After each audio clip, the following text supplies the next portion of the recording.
primeiramente, bem-vindo. Obrigada por ter aceitado o nosso convite aqui para nossa entrevista, né? Só apresentando rapidamente cada um, a gente tem o Vitor Ferreira, que é o nosso líder aqui do grupo de especialização em Visual Design. Nós temos o Túlio e a Ida, que também são designers aqui do grupo de especialização.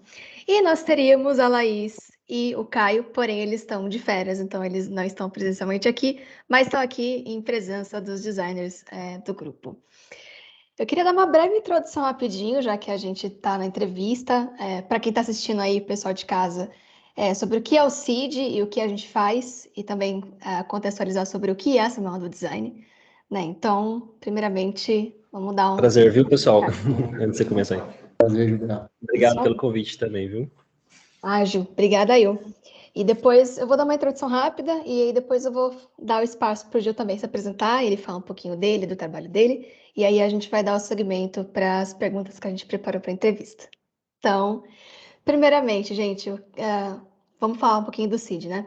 CID é o Instituto de Ciência e Tecnologia, né? A gente já está há 18 anos aqui no mercado, a gente tem atuação aqui na cidade de Campinas, né? Nascemos na cidade de Campinas, mas a gente também tem lá em outros estados, a gente tem Recife, que é lá de Pernambuco, e Manaus, que é lá no Amazonas, né? Então a gente tem mais 2 unidades. Então, assim, a gente tem crescido bastante nos últimos anos, né?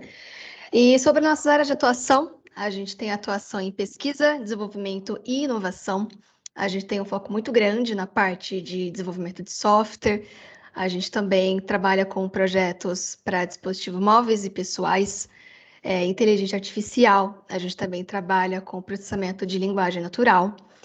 E além disso, a gente também tem a parte de segurança cibernética, ciência de dados, visão computacional, e tem assim várias outras áreas que a gente atua. Mas se a gente fosse citar assim os setores principais do CID hoje, é na parte de telecomunicações, óleo, gás e energia. E atualmente, né, assim, estamos em 5 pessoas, mas o CID tem muito mais colaboradores hoje. A gente já soma mais de 700 pessoas trabalhando e assim a gente está esperado por todo o Brasil e a gente cresce cada vez mais. Então, aproveitando a deixa, né?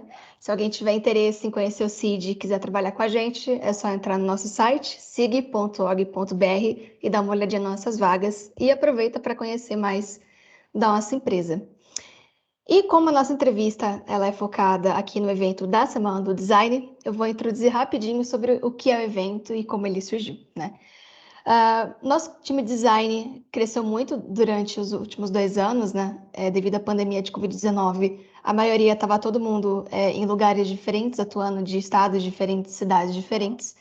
Então, surgiu a ideia da gente fazer a Semana do Design, que ela é uma possibilidade para que a gente consiga se integrar como time. Então, a gente conseguiu ter uma aproximação maior, mesmo de maneira remota, né? A gente também conseguiu fazer dinâmicas internas para que a gente, como time, a gente tivesse uma integração melhor. E aí a Semana do Design surgiu para que a gente também falasse um pouco, tanto de maneira interna para o CID, como de maneira externa, falar um pouco sobre as nossas áreas de atuação, né?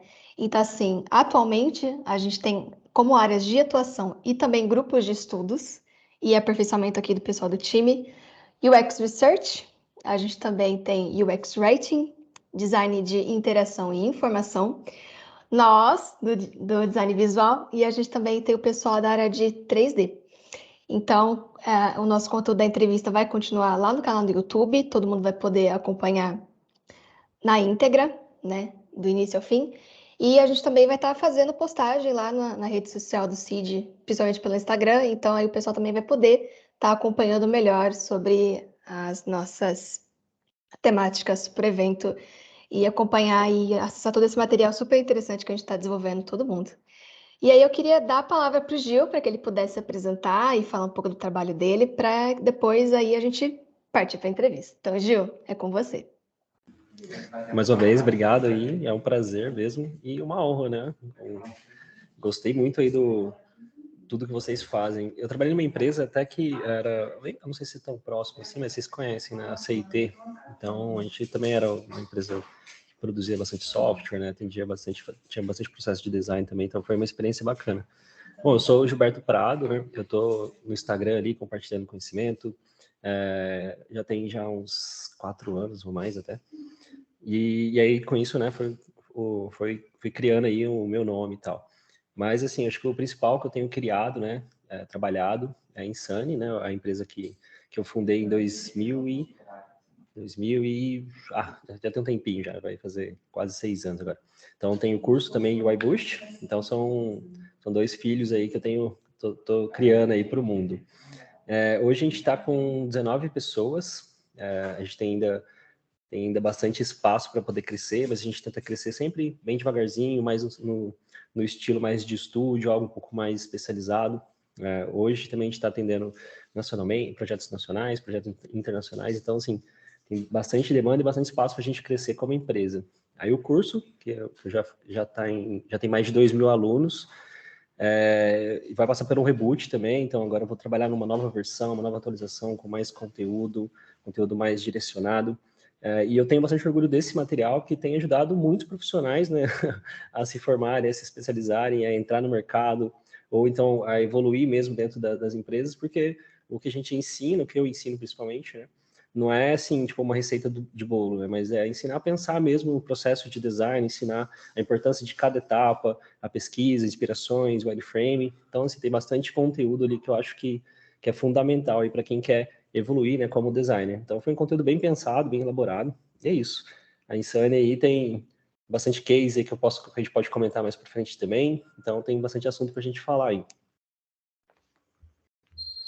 Gil, antes de Raquel dar continuidade às perguntas, a gente quer que tu se sinta à vontade aqui.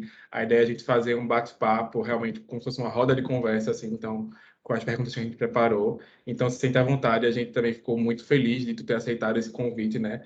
A gente consegue ver no LinkedIn, consegue ver no Instagram, um monte de gente compartilhando teus conteúdos, também muitos alunos do UI Boost compartilhando os cases que eles fazem. Então, a gente ficou muito feliz de tu ter aceitado realmente esse convite da gente.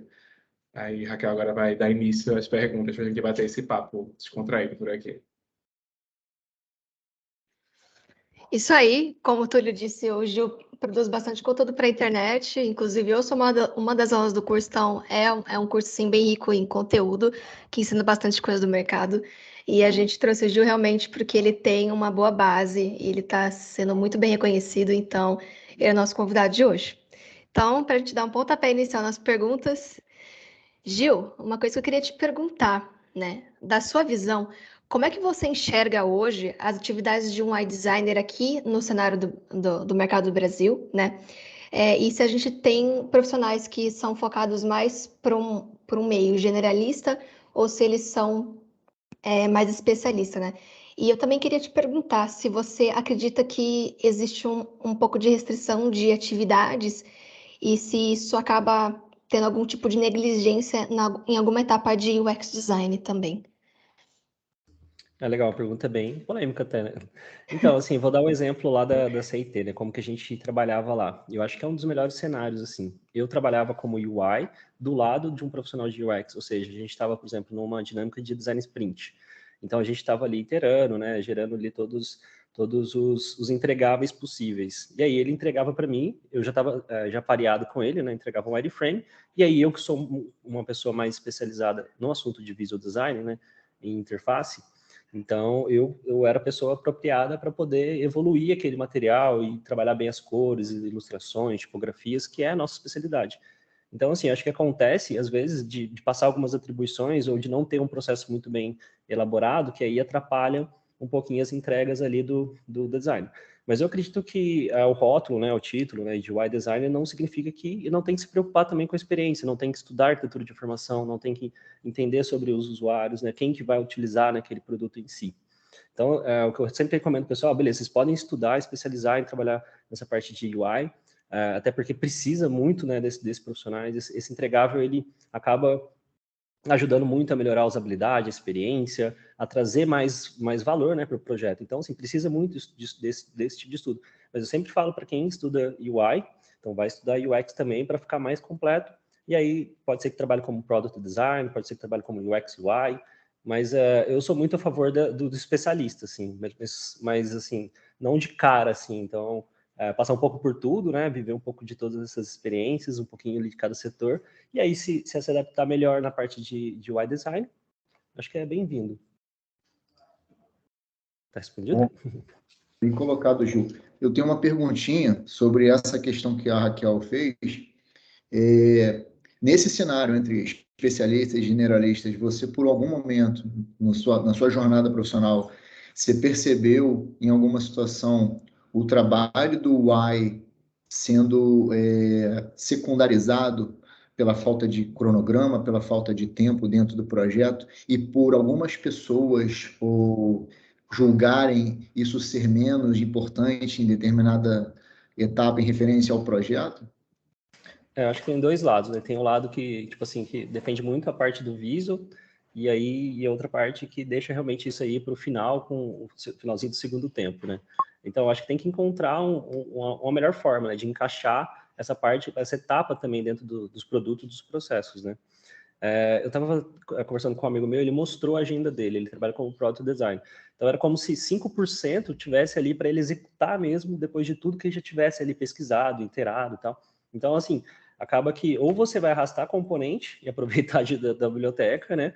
Ou você vai criar algo, assim, que pode ser que fique capenga, pode ser que você não crie realmente um bom projeto visual. Para mim, o que é um bom projeto visual? Acho que é interessante falar isso também, né? Para mim, é tudo aquilo que conecta a identidade da marca com o público. Então, assim, entender todos os elementos da marca, entender como que você trabalha as cores, entender como que você trabalha a tipografia, qual que são as melhores formas, ilustrações, ícones. Então, ou seja, é muita coisa. É quase como se fosse um brand design, né? Uma pessoa que está focado na marca, mas só que por um projeto digital. Então, por isso que é importante, por isso que leva tempo, né? Aí, se não tem tempo, e vocês têm que fazer rápido, ou se a pessoa não tem os conhecimentos adequados, acaba que fica um projeto que não é visualmente pobre. Então, se for uma competição entre um produto que tem um visual atraente, um visual que realmente está ali conectado com a marca, conectado com o público, as funcionalidades elas estão bem desenhadas, contra um outro produto que é um pouco visualmente pobre, então provavelmente o outro vai sair na frente, né? Essa é a minha visão. Perfeito. Obrigado, Ju.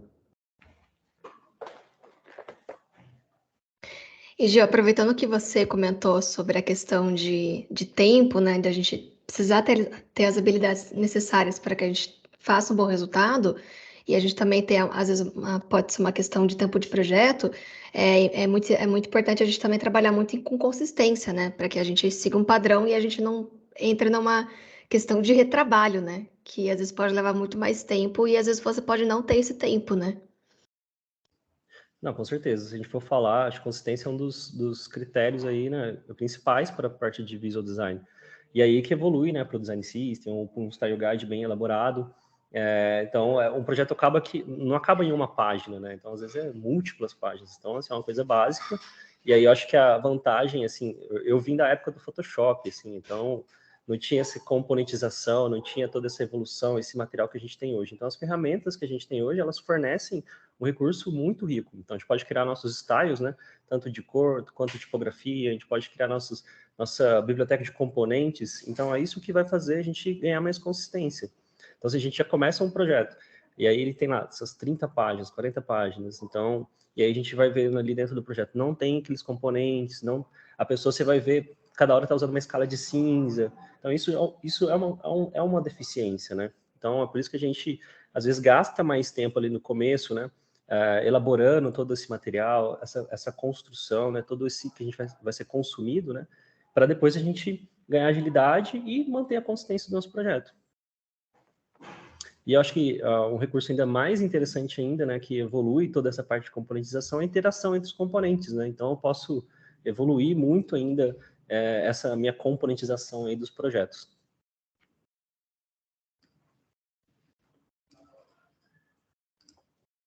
Perfeito.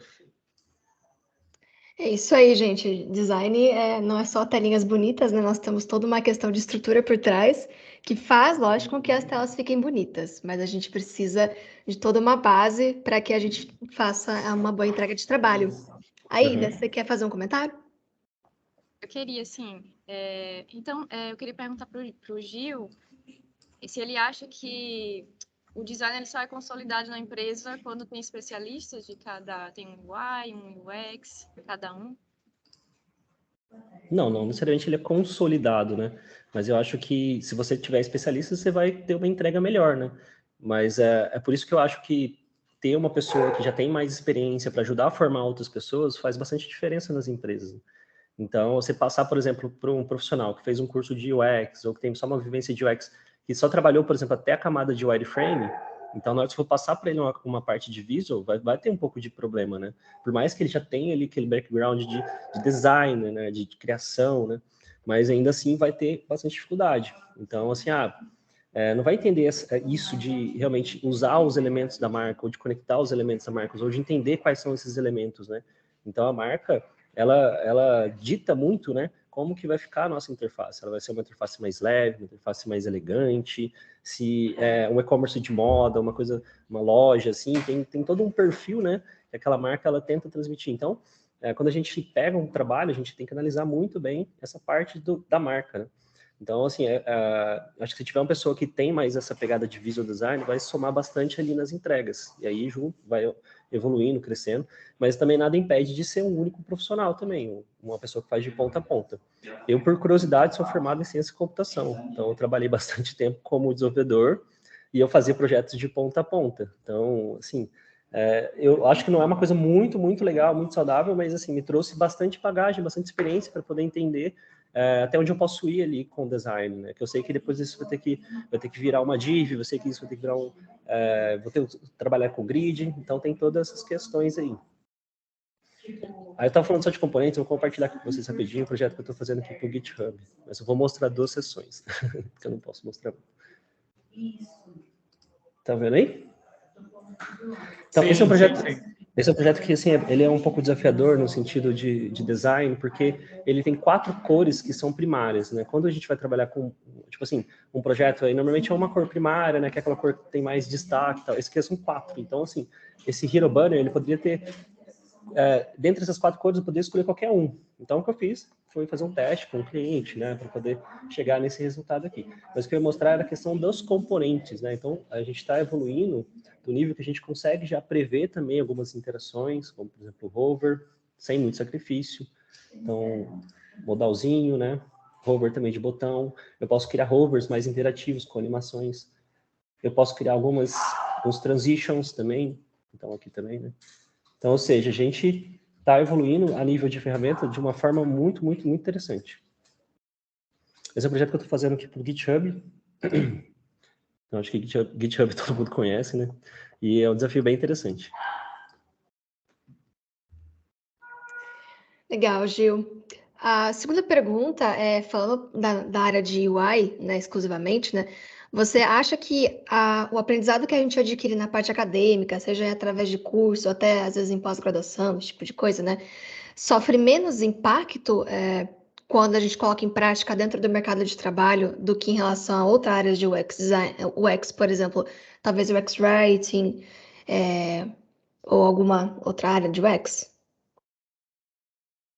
Então, se a gente for falar em faculdade de design, assim, acho que não tem nada que seja assim tão digital e atualizado. É muito difícil, né?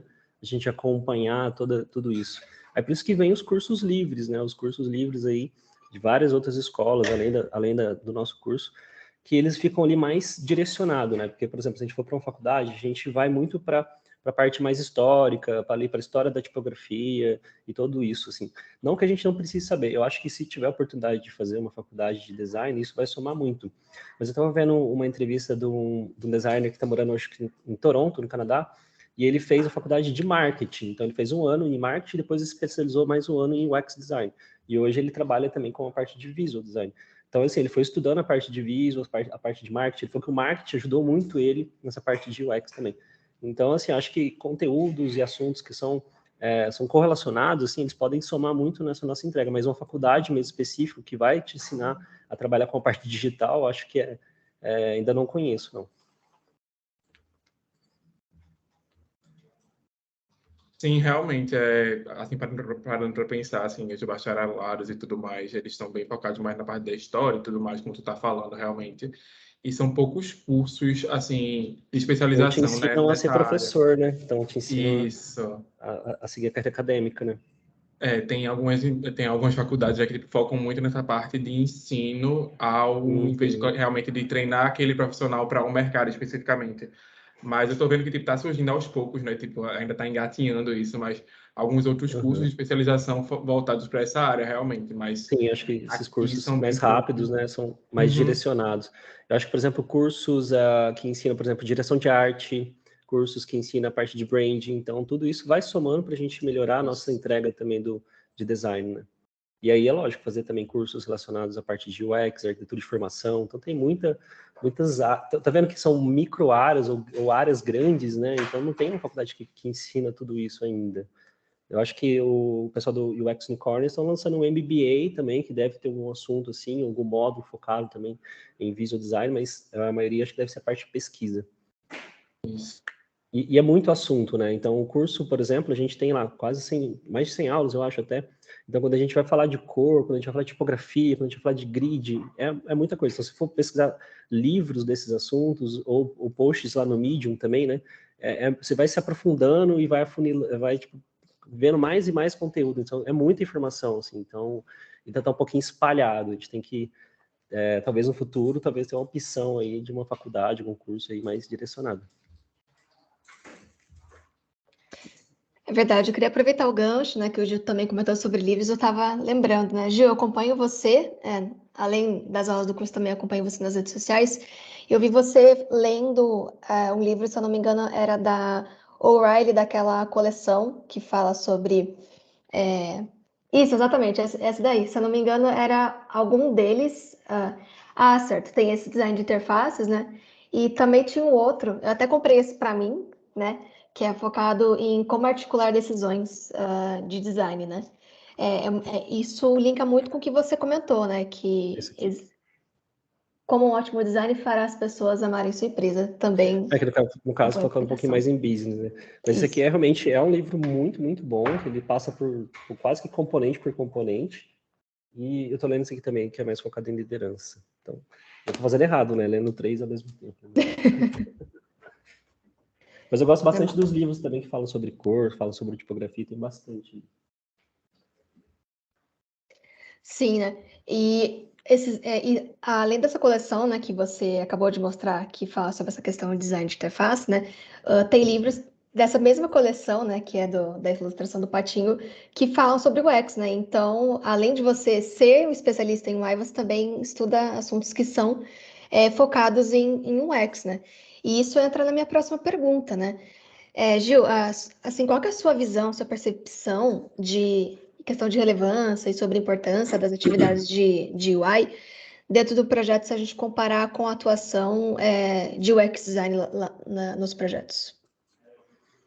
Então, por exemplo, eu acho que tem que ter os dois, assim, mas tem muita coisa que eu acho que o próprio UI design consegue resolver. Um site institucional, então uma landing page, assim, não precisa de tanto, assim, tanta parte de UX, tantos entregáveis ali de UX. Claro que se entrar e somar, a gente tem o UX aqui no time que tem ajudado a somar também nessas entregas, mas eu acho que o UI ele tem que saber resolver isso também, ele tem que saber criar uma história, uma estrutura que passe a informação da melhor forma possível.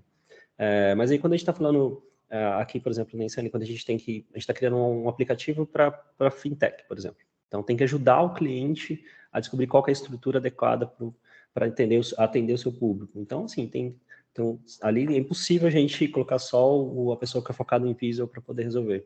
Então, assim, vai muito da necessidade e de cada problema, assim. Eu acho que o profissional que conseguir resolver mais, assim, acho que vai agregar mais valor para a empresa. Então, o UI design que estudar sobre UX, que estudar sobre arquitetura de informação, vai também conseguir evoluir muito as suas entregas e, às vezes, adiantar alguma coisa, resolver algum problema. Então, acho que isso acaba limitando as pessoas. Eu vou ser só UX, vou ser só UI. Tipo assim, eu tenho as minhas especialidades, eu tenho um pouco do que eu gosto mais de trabalhar, é isso, mas eu também consigo resolver esses problemas assim também. Acho que, se você for pensar a função do designer, é resolver problema.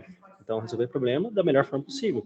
Então, resolver problema de uma forma visual, de uma forma interessante, né? Então, esse que é a nossa pegada. Só que eu acho que é um ponto a mais aí nisso, é a questão também de entender qual que é o tipo de entregável que aquele designer gosta de trabalhar. Então, acho que ontem eu recebi uma mensagem lá no... Cara, como que você faz para ser mais produtivo? Aí eu acho que eu sou mais produtivo quando eu estou com um projeto que me desafia, um projeto que que para mim é interessante, que eu tenho oportunidade ali de inovar, de criar algo diferente, de mexer com essas interações.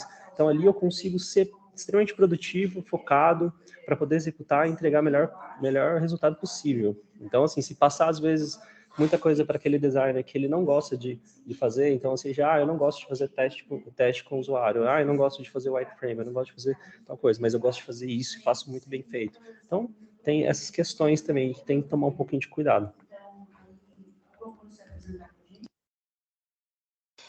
Gil, uma pergunta que eu queria fazer, aproveitando que a gente tinha comentado sobre questão acadêmica, de faculdade de cursos, né? Na sua opinião, a procura por um curso de UI é feita com o objetivo mais de se aperfeiçoar na área ou de fazer a migração de UX, ou pode ser um pouco dos dois, né? Ou depende assim, muito da pessoa, né? Ou do background que ela possa ter? É muito legal que a gente teve uma aluna que veio do ramo de hotelaria. E assim, acho que tem muitos cases assim, né, de pessoas que vieram, por exemplo, um que veio da área militar.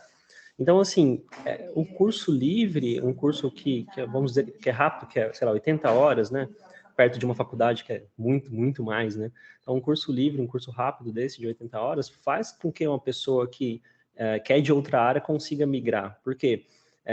Como eu falei, os assuntos eles estão todos muito espalhados, né? Então tá espalhado para toda a internet. A gente não sabe qual que é a trilha que a gente tem que fazer. Então esses cursos eles acabam dando essa trilha para a gente, esse caminho. Então ajuda muito nessa migração. Mas a pessoa que vem também para o curso de UI, vieram também muitos de curso de UX. Então do UX Unicorn, por exemplo, Design Circuit. Então muitos alunos vieram desses cursos querendo aprimorar mais a parte de UI design, ou seja, às vezes eu trabalho com UX, mas eu tenho também dentro da minha esteira alguns entregáveis de UI também, então tenho que realmente evoluir o meu aplicativo ou o meu sistema, então eu preciso entender mais sobre UI, então eu acho que vem também esse público, né? Então é um público que está migrando, que quer conhecer, que tem essa questão da trilha, e essa questão também do pessoal que quer aprender, que está na área, que aprendeu mais sobre o UX, mas quer aprender e aprimorar ainda mais essa parte de UI design. Realmente, Gil, vai depender muito do que a pessoa busca, do que ela já se conhece, do que ela já sabe, né? Tanto quem já, por exemplo, eu sou formada em design gráfico, então eu tive um pouquinho de background disso, mas depois que eu entrei um pouco para a área de UI design, né, que eu fui estudar e continuo estudando, eu vi que tem diferenças, né? Que algumas coisas do que eu aprendi eu posso aplicar e outras que às vezes não vou conseguir realmente aplicar dentro do mercado de trabalho. Então, realmente, os cursos eles estão aí para dar uma força para a gente. E, Gil, eu vou passar para a minha última pergunta da minha rodada de perguntas, depois eu vou dar a palavra para o Túlio, que ele também tem perguntas para fazer. Então, é o seguinte, na sua visão, Gil, como é que você enxerga a importância e a relação entre, por exemplo, fundamentos de design e as atividades de UI que a gente coloca em prática, né? E também, linkando com isso, a formação na área de design, ela tem uma influência nessa parte sobre os fundamentos de design e sobre as atividades que a gente desempenha? Total. Tanto é que uma das primeiras grandes empresas que eu trabalhava direto com um diretor de arte. Depois esse setor, foi no começo do termo de UX, assim. Então, esse diretor, ele sempre falava assim, olha, estuda sobre história da arte, estuda sobre semiótica, estuda sobre Gestalt. Então, estuda sobre esses elementos, né, do design, que, independente se você está trabalhando com físico ou com digital, né, tudo isso vai realmente somar. Então, se eu souber trabalhar bem os princípios de design, tanto é que eu falo muito sobre isso, né, sobre a gente entender sobre composições, sobre hierarquia, sobre contraste. Então, a junção desses princípios, a junção dessa base, né, é o que vai fazer a gente ter ali um bom trabalho. É claro que isso é só um ponto, né? A gente tem a questão do processo, a questão das informações que a gente tem, do tempo que a gente tem, mas ter essa noção sobre os princípios de design, sobre a base de todo design, vai somando para a gente ter melhores entregas ainda. Acho que só um ponto sobre o pessoal que vem buscar aprimorar mais essa parte de UI design. Então, tem gente que às vezes sente que o trabalho está um pouquinho estagnado. Então, assim, eu como designer, acho que as minhas entregas elas estão assim muito iguais, semelhantes, não consigo evoluir as minhas entregas. Então, acaba que buscam também cursos nesse sentido. E a gente tem essa sensação, né, como designer, né, que tipo algum estágio ali do nosso trabalho da nossa carreira, né, que a gente não consegue, parece que ir para frente, né? Então esses cursos ajudam também. Mas acho que o que mais ajuda é a gente colocar a mão na massa, né? A gente fala assim, pô, vou criar um projeto, é o que eu faço muito isso, né? Então, um projeto, um case de estudo. Então, eu vou estudar alguma marca, eu vou fazer uma proposta, eu fiz ali para a rede, eu fiz ali para Itaú, Lannister, Blizzard. Então, todos esses projetos têm me ajudado muito a evoluir. Ai, que massa, Gilberto. Agora eu vou dar um contexto, assim, antes de falar da minha pergunta, né? Lá em 2019 aconteceu um negócio que foi bem interessante, que foi o seguinte, né? Uma usuária do site da Beyoncé, ela tentou comprar um ingresso, só que por conta da falta de acessibilidade, ela não conseguiu e acabou processando a equipe dela. Isso gerou várias notícias, tipo G1, enfim, vários sites comentaram sobre isso. E falando de acessibilidade, a gente sabe que é um tema, né, que está surgindo bastante, o pessoal falando sobre isso nessa área de UI, de UX, enfim. Existe algum protocolo para se seguir quando você é um UI designer e está buscando colocar, enfim, deixar mais acessível o seu site? Algum protocolo, alguma coisa que tu segue, algum roteiro? Como é que tu faz pensando nisso, nessa parte de acessibilidade? Legal. Provavelmente pode ser um dark pattern, né? Então, alguma coisa que estava escondido e que não estava assim tão claro, né, ali para o usuário. Então, isso é ruim. Mas isso tem bastante. Então, na questão de acessibilidade, performance, só um minutinho.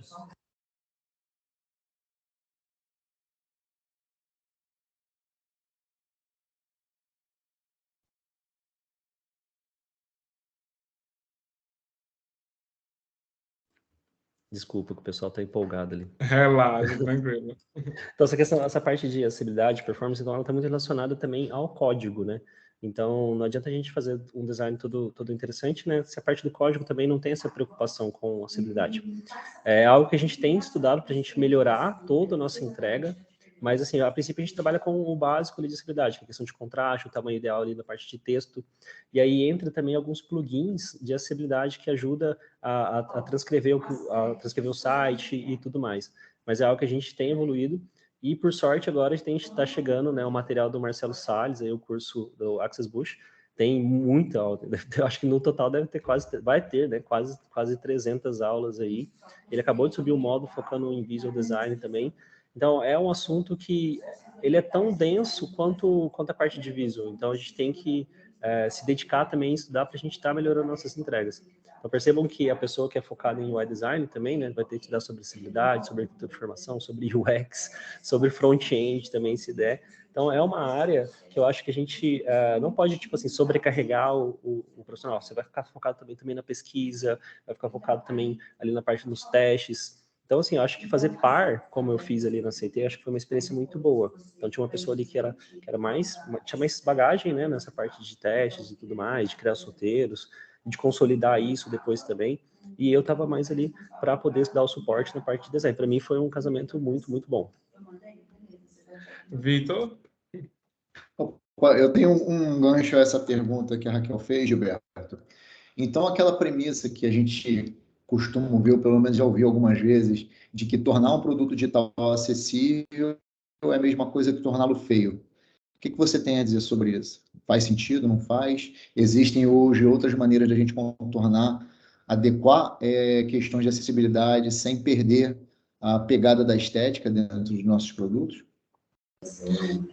Então, por exemplo, um daltônico não vai conseguir enxergar as cores da forma que a gente... Então, é um problema, né, da gente transformar a nossa interface para que atenda também ali, que enxergue de uma forma melhor, mas tem que ter alguns tipos de cuidado das cores semafóricas e tudo mais. Mas acho que, talvez assim, deixar feio, não sei se é a palavra certa, né, mas vai deixar um pouco diferente, né, mas vai atender aquele público. Eu acho que é algo que ainda, tipo, a Insane, a gente ainda tem que explorar bastante em cada espectro possível, né? Mas, por enquanto, a gente está ainda no básico aqui na Insane. Sim, eu acho que uma coisa interessante, até que tu comentou em outras perguntas, foi a questão de se preocupar com a questão do contraste, a legibilidade, a hierarquia. Isso já é uma forma também da gente deixar as coisas mais acessíveis também, né? Da gente, tipo, Sim. esses plugins do Figma que você falou, por exemplo, Figma, enfim, o que for. Eles têm essa questão de você conseguir medir enfim, a legibilidade daquilo, isso já é importante, assim, pensando na questão da acessibilidade também. Mas a questão de acessibilidade, por exemplo, assim, até essas animações, esses hovers, para quem tem dislexia, já não é uma coisa tão legal, assim. Então, tava em algum projeto que a gente trabalhou, tinha um botãozinho que desabilitava as animações, assim. Então, são assuntos, assim, né, tipo, a gente tem que realmente se aprofundar muito. Sim. Puxando aqui para outra pergunta, já a gente sabe que a gente tem vários problemas, desafios no dia a dia de um web designer, né? A gente tem os clientes, a gente tem a questão dos prazos, tem essas coisas todas, mas, na tua opinião, quais são os maiores desafios na atividade de um UI designer? A prancheta branca, né, tipo, você tem N caminhos para poder seguir, né? Você pode, tipo, fazer uma coisa muito, sei lá, minimalista, uma coisa muito futurista, uma coisa usando fotografia, usando ilustrações, composições. Então, assim, acho que o maior desafio é essa parte criativa mesmo, assim. Porque, tipo, se você quiser... Senão você vai, às vezes, criar as coisas muito semelhantes ou muito com base nas inspirações, então vai ficar muito fechado, né?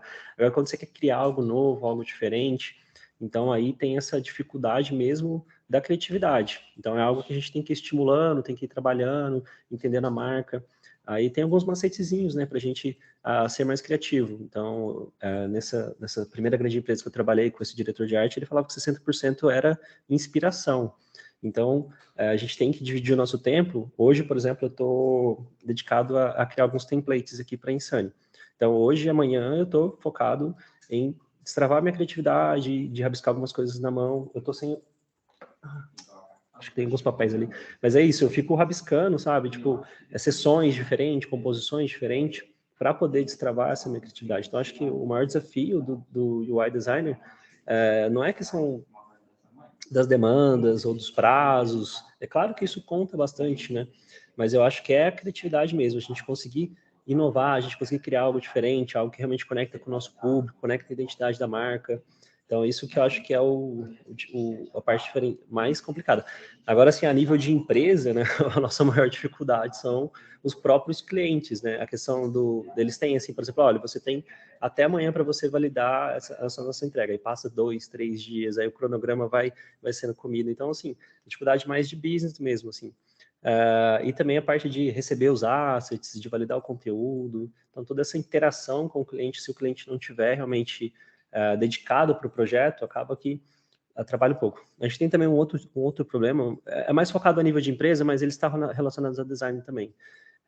Quando não tem um ponto focal. Então, você cria um projeto, aí você, tipo assim, se dedicou ali o máximo, toda a equipe e tal, aí chega o projeto, ele passa na mão de um, passa na mão de outro, e aí não tem, assim, uma liderança, alguém ali que é responsável pelo projeto. Então, a gente já tenta resolver esse problema também. Ó, a gente precisa de um ponto focal, alguém que vai dar o feedback final, vai coletar todos os feedbacks, vai consolidar para a gente aí os feedbacks.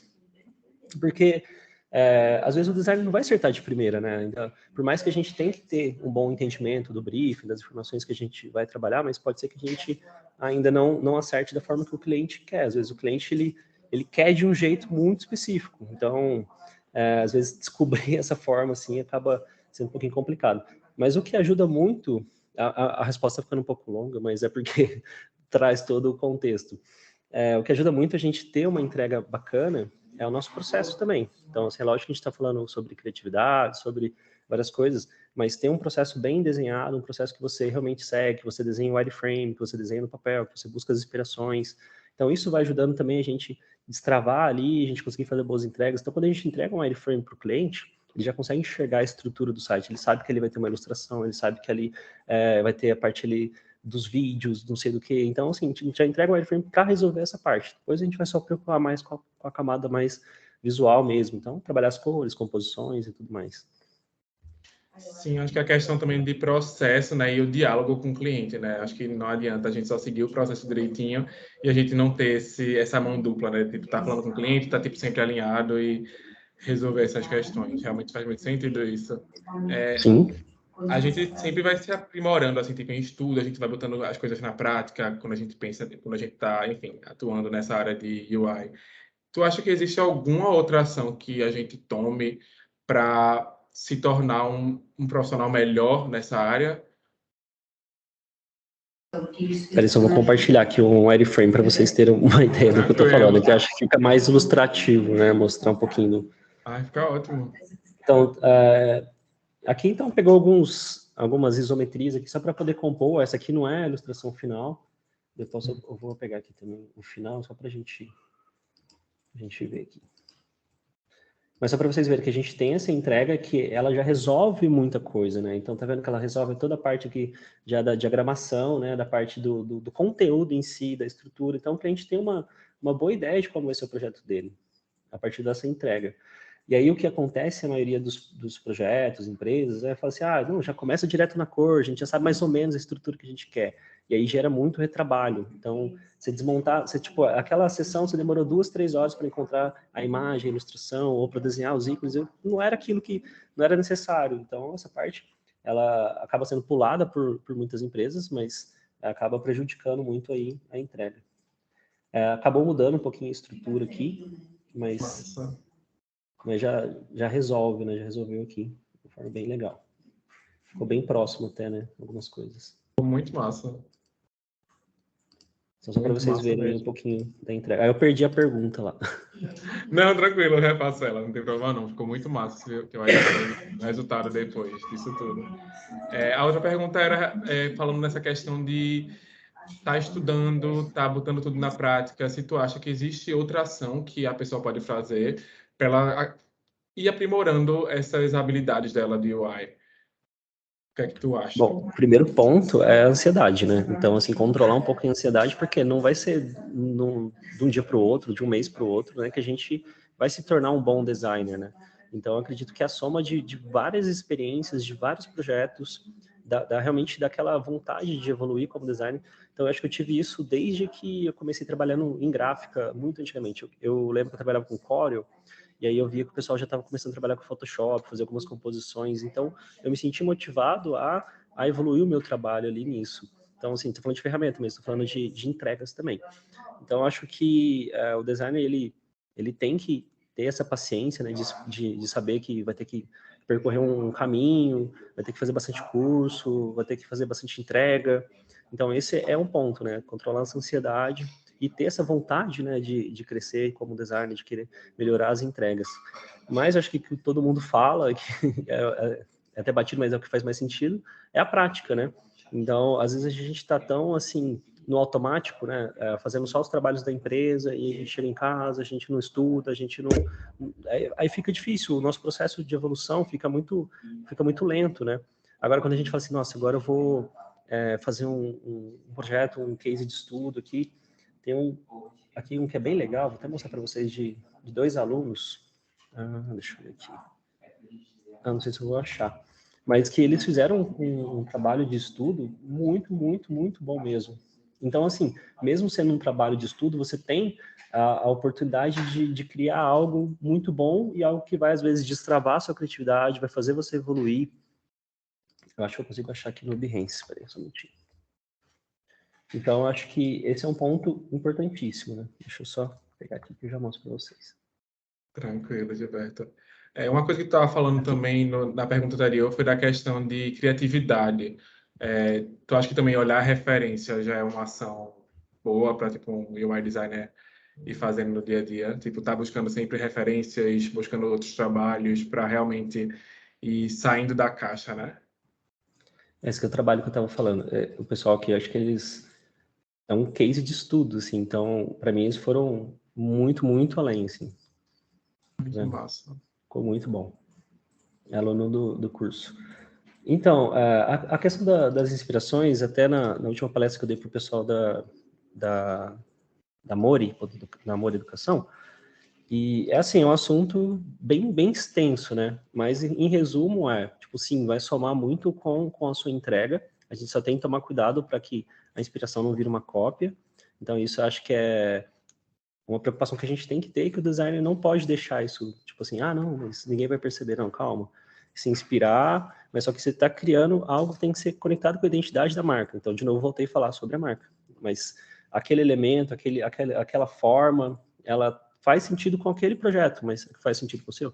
Mas, assim, inspirar, por exemplo, assim, num Hero Burner, como que vai funcionar, inspirar assim, divisões de sessões, ou se for no mobile, né, também, a gente vai lá no mobin.design, que a gente consegue visualizar como que outros apps funcionam, então isso ajuda bastante. Então, assim, o que eu costumo dizer na questão de inspirações a gente tem inspirações no Dribbble, que eu chamo muito de inspirações pontuais. Então, assim, eu quero pesquisar uma parte de card, uma tabela, um header, um hero banner. Então, eu gosto do Dribbble para isso, inspirações pontuais. As inspirações que são mais interessantes para mim são as funcionais. Então, onde eu consigo navegar e sentir a experiência. Então, se for uma landing page, se for um e-commerce, se for um aplicativo, eu gosto muito de baixar os aplicativos. Então, assim, são esses tipos de inspirações. E aí a gente criando o nosso quadro e salvando nossas inspirações, criando aí, pode ser o nosso mood board, pode ser o nosso quadro de inspirações. Então, hoje eu tenho separado até inspirações que são funcionais, inspirações que são mais focadas em funcionalidades.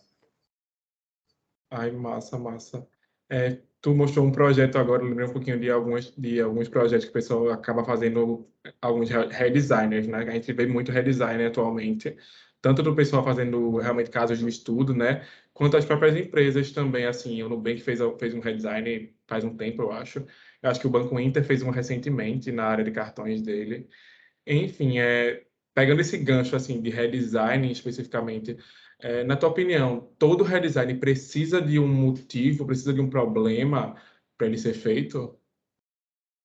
Nossa, eu gosto demais dessa pergunta. Eu acho que você pegar um projeto ali, por exemplo, Nubank ou Inter, né, que você comentou aí, ou sei lá, por exemplo, o site da Apple, ou qualquer outro site assim, eu não vejo por que a gente gastar tempo fazendo algo ali, sendo que já está redondinho, né, já tá bem resolvido. Então, eu vou compartilhar na tela que eu acho que fica mais ilustrativo. Nossa. Então, por exemplo, assim, eu fiz uma proposta de redesign dessa página aqui especificamente. Então, deixa eu só tirar aqui.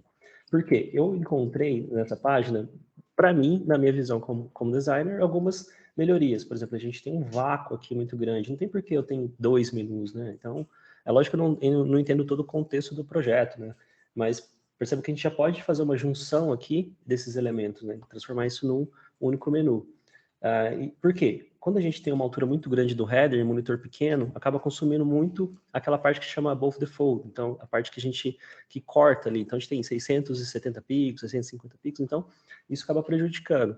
Então, assim, perceba aqui, já estou respondendo a sua pergunta, então, assim, que a gente, na minha visão, a gente tem que ter um porquê, a gente não vai pegar algo que está muito bem resolvido para poder criar algo, às vezes, que eu vejo o pessoal criando até pior. Então, assim, Sim. pegar alguma coisa que realmente tem um porquê, assim, não está com experiência legal, não está realmente com visual agradável. Então, a gente não tem uma montagem assim tão interessante, tá vendo? A maquininha tá quase que em segundo plano, questões aqui de alinhamento, então, imagem em baixa resolução, criar um agrupamento. Eu fiz aqui todas umas anotações. E aí fui fazendo, né, meu processo normal, então, desenhando para ter algumas ideias, né? Então, cheguei até nesse resultado aqui. Vou mostrar aqui para vocês. Então, o que eu busco, né, entender a marca também, as cores que ela tem. Não, assim, acaba que o estudo não está assim tão aprofundado, né? Mas eu pesquiso muito para conhecer a marca. Eu acho que é uma coisa que o pessoal peca bastante, né? Então, assim, eu quero fazer o redesign daquela marca específica lá vamos supor, do Bradesco. Aí quando você olha as cores, cara, não tem nada a ver com o Bradesco. O Bradesco não usa aquelas cores, não faz parte da paleta deles. Então eu faço uma pesquisa até para ver se eu encontro, né, o manual da marca, para que eu entregue realmente algo que faça sentido, não seja só feito por fazer, que eu acho que é a crítica maior do pessoal. Assim. Então, fizeram o redesign de tal empresa, mas não faz sentido nenhum. Então, tem essas preocupações. E a preocupação também na hora de expor, isso aqui é um trabalho de estudo que eu fiz mais focado na parte de visual design, tal. A minha ideia é melhorar isso. Então, ter esse cuidado, esse carinho também, porque a gente não entende todo o contexto, né, daquele projeto, né, do porquê que está daquela forma. Então, a gente não pode atacar e falar, isso aqui está ruim. Eu entendo que dá para fazer de uma forma melhor, entendeu? E aí, esse aqui foi o resultado que eu criei. Então, criei aqui tá vendo? Algo que a gente consegue destacar mais a maquininha, a gente cria um slide, que cria um dinamismo, unifiquei aqui o menu, né? Massa. Tá vendo? Hoje num caso vi que... desse, Pode que falar.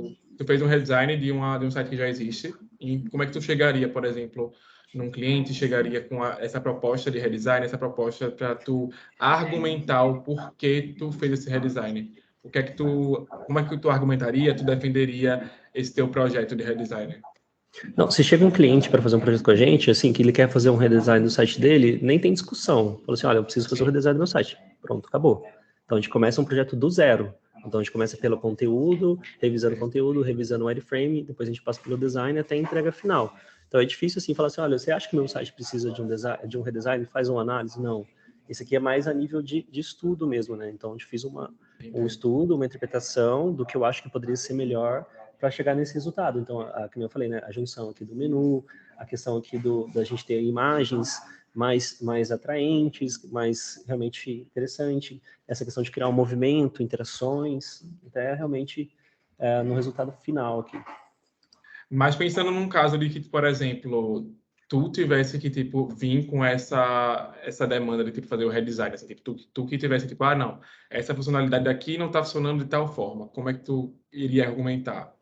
Total, Tipo, sim, até um cenário real que está acontecendo aqui agora, uma marca de roupa, então que a gente está fazendo uma análise daquela, pediram para a gente assim, ou vamos olhar para a página de produto, ou vamos olhar para o carrinho, alguma coisa específica. Então, assim, a gente tem expertise para poder analisar com base nas heurísticas, com base em bastante conteúdo, do que poderia ser melhorado naquela página, além do visual design. Então, isso a gente está entregando para essa empresa, essa nossa análise, e aí, se evoluir, a gente pega um projeto aí de uma marca de roupa aí muito, muito, muito massa. Então, existe sim, mas aí ele está mais a nível de consultoria do que realmente a prestação de serviço. Mas dá para a gente fazer também. Massa. Vitor, tu quer falar alguma coisa? Acho que levantasse a mão agora. Assim, então, aproveitando esse assunto aqui da relação de trabalho e a problematização que vocês fazem, que pelo que eu entendi, após uma necessidade, né, proferida pelo cliente, mas já aconteceu o contexto de você estar fazendo uma análise requisitada pelo cliente, durante a sua análise, ela ser muito pontual, mas você perceber nas adjacências que a solução que você está trazendo vai ficar muito díspare do restante estético já adotado, e isso envolver um desenvolvimento de um projeto muito maior, né? Nesse sentido, como você defende essa ambição de mudança maior, né? Porque é uma preocupação efetiva, já que ela vai influenciar também o seu trabalho, né?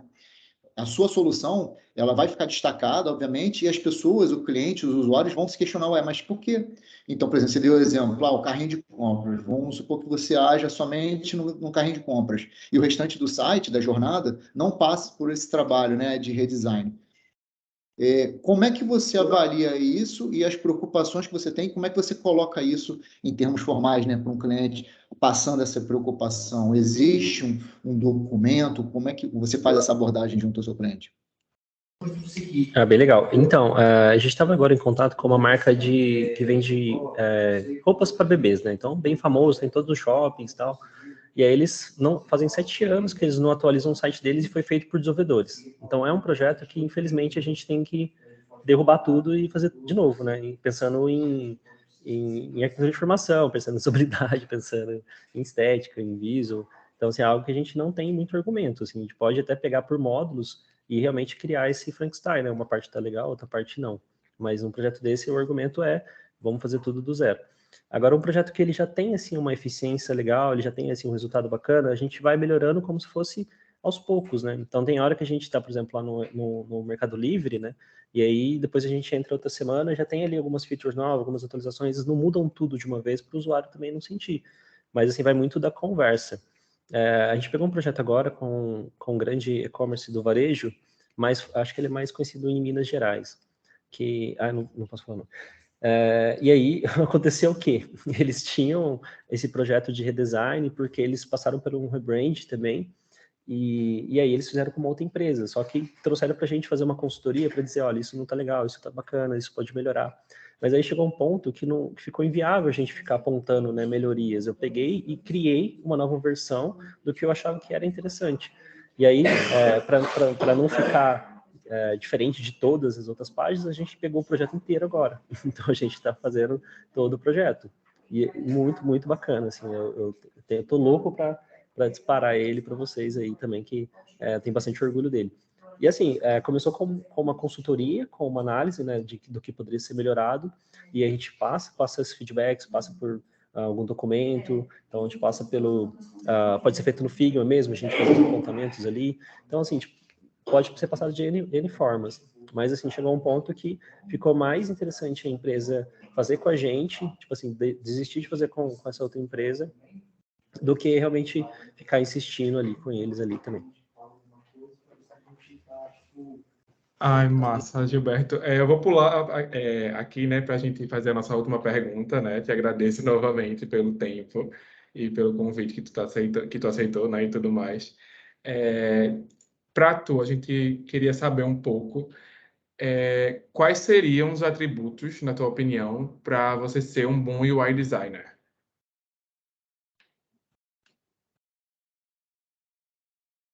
Peraí só um minutinho. Ver se eu Tranquilo. consigo mostrar alguma coisa aqui.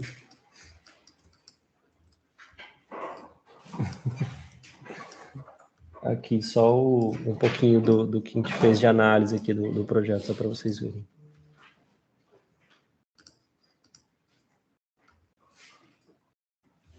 Então, tá vendo? A gente tinha uma problemática bem grande, assim. Então, o projeto não estava consistente, não estava com um contraste legal. E aí, assim, eu refiz tudo. Que dava para aproveitar, não sei, talvez a disposição de alguns elementos e tal, só para vocês verem que teve essa entrega, mas que acabou evoluindo aí pro um trabalho de design mesmo. Então, aí são o que o que o UI designer tem que ter? O que tu acha, na tua opinião, quais são os atributos para a pessoa ser um bom UI designer? Os passos que deve seguir, hard skill, soft skill? Fala aí pra gente. Então, acho que foi até bom, acho que foi a pergunta da Raquel, né, que fala sobre ali, os princípios de design e tal. Acho que a gente tem que dominar bem. Então, a gente entender bem ali como que a gente vai trabalhar com a questão até do white space, da hierarquia, do contraste. Então, a gente saber realmente dominar muito bem essa parte básica. Então, a gente saber trabalhar bem com tipografia, saber trabalhar bem com cores.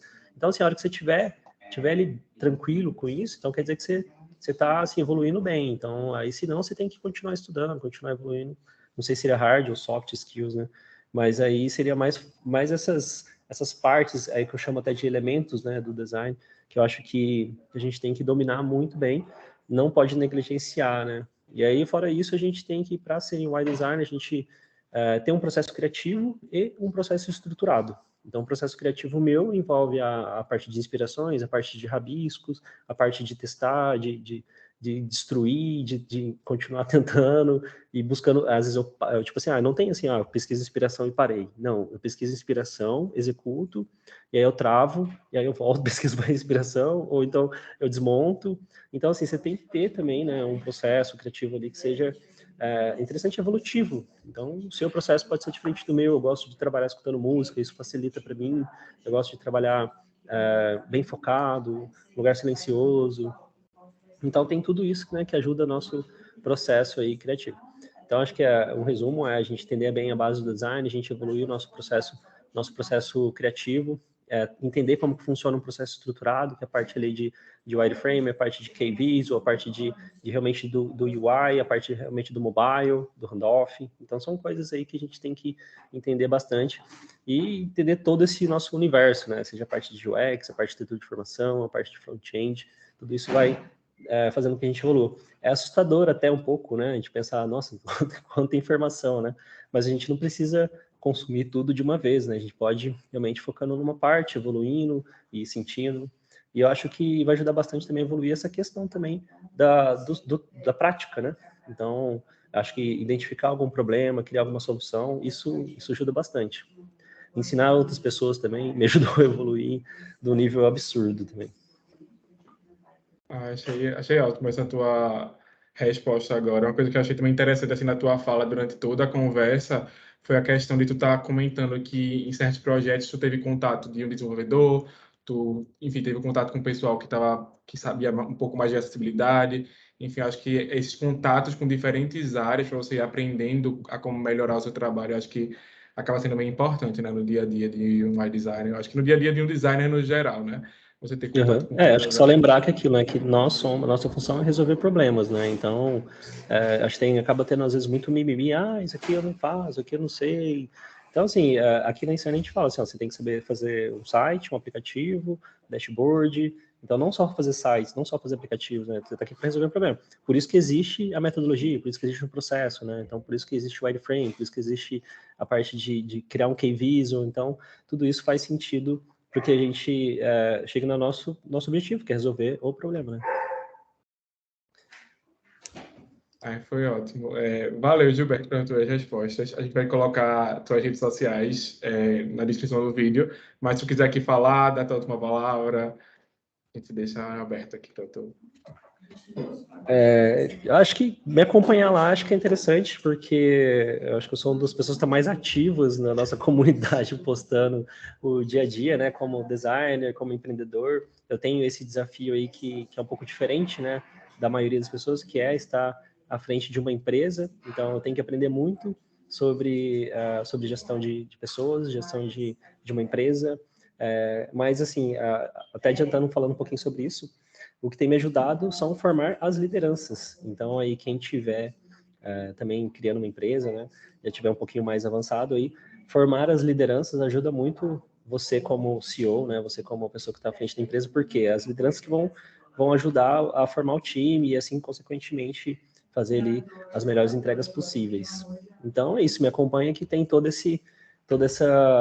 essas histórias aí que tem acontecendo, que está acontecendo, que eu vou mostrando para vocês aí também. Muito bom, Muito Gilberto. sucesso para todos.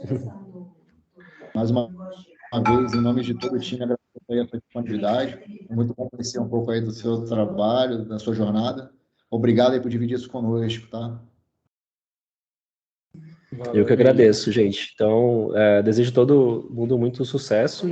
É uma área, acho que é a palavra final, assim, é uma área que eu gosto muito, eu acho que é uma área que está super aquecida, tanto no Brasil quanto fora do Brasil. Então, assim, lógico que a gente não tem que pensar só no lado financeiro, né? Porque senão a gente pega, às vezes, uma coisa que não é assim tão interessante. Mas olhando para o lado de carreira mesmo, é algo que a gente consegue construir. É só a gente ter a paciência mesmo de saber trilhar um caminho, de saber que a gente tem um período, a gente não precisa ficar se comparando com ninguém, né? A gente tem a nossa própria evolução, né? Eu acho que isso é interessante também. Perfeito. Perfeito. Acho que é isso, né, galera? Acho que a gente terminou por hoje. Agradecer de novo pela milionésima vez. Mas, de verdade, mesmo, pelo teu tempo. Foi massa, acho que a conversa. Acho que a gente conseguiu responder tudo que a gente queria, né? Tipo, perguntar para tu. Eu achei massa também tu ter mostrado os projetos, o que tu fez, esses exemplos. Acho que foi bem rico ter mostrado tudo isso. Obrigado. Gente, obrigado pelo convite. Foi um prazer. Espero ter trazido um pouquinho de informação aí, esclarecido algumas coisas também. Trazer muita. Valeu mesmo. Obrigadão, gente. Tchau, tchau. Obrigada, Tchau, tchau. Gil. Tchau, tchau. Boa tarde.